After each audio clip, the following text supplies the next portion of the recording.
Good morning বন্ধুরা, তোমরা কেমন আছো? আশা করি তোমরা খুব ভালো আছো। আমিও খুব ভালো আছি। আজকে তোমাদের আমি কাতলা মাছের ভাপা দেখাবো। আর এই কাতলা মাছটা ভাপা করতে কি কি লাগছে দেখো। আমার লাগছে পোস্ত, সাদা সর্ষে, কাঁচা লঙ্কা। আমি এটা দিয়েই আজকে কাতলা মাছের ভাপা করব। চলো দেখতে থাকো। আর এই কাতলা মাছের ভাপা করতে আমার কি কি লাগছে তোমরা তো দেখলেই। এই পোস্তটা আমি দিয়ে দিলাম, এই সাদা সর্ষেটাও আমি দিয়ে দিলাম, আর আমি কাঁচা লঙ্কা 5-7টা মতো কুটেছি। কিছুটা আমি বাটবো, কিছুটা আমি কিন্তু রান্নার টাইমে দেবো।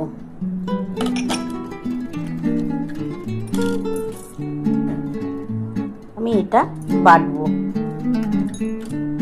চলো বন্ধুরা, আমি বেটে নিই, তারপর তোমাদের রান্নাটা দেখাচ্ছি। বন্ধুরা দেখো, আমার সর্ষে, পোস্ত আর কাঁচা লঙ্কা কিন্তু বাটা হয়ে গেছে।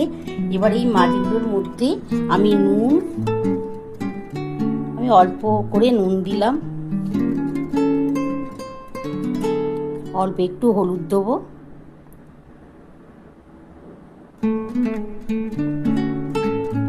আর এই যে এই লেবুটা কিন্তু একটুখানি মাখিয়ে নেবো, কারণ হচ্ছে মাছের তালে গন্ধটা লাগবে না। এই কাঁচা লঙ্কাগুলো দিচ্ছিল, এগুলো দিয়ে দিলাম।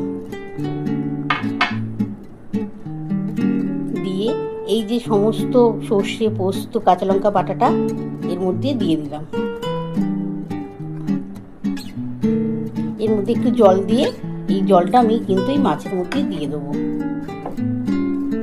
বন্ধুরা আমি এবার এর মধ্যে অল্প করে একটু সর্ষের তেল দিয়ে দিলাম।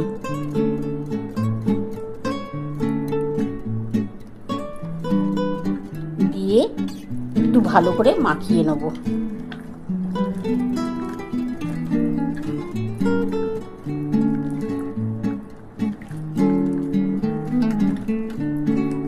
এটা কিন্তু আমার পুরোটাই ভাপাই হবে।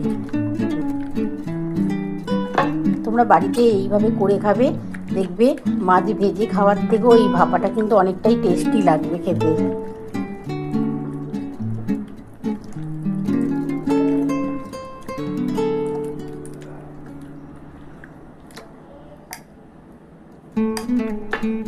আর এই যে মশলার জলটা আছে, এটা অল্প করে উপর দিয়ে দিলাম।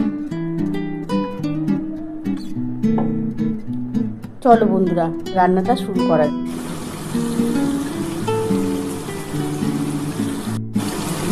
বন্ধুরা আমি এই জলটা ঢেলে দিলাম।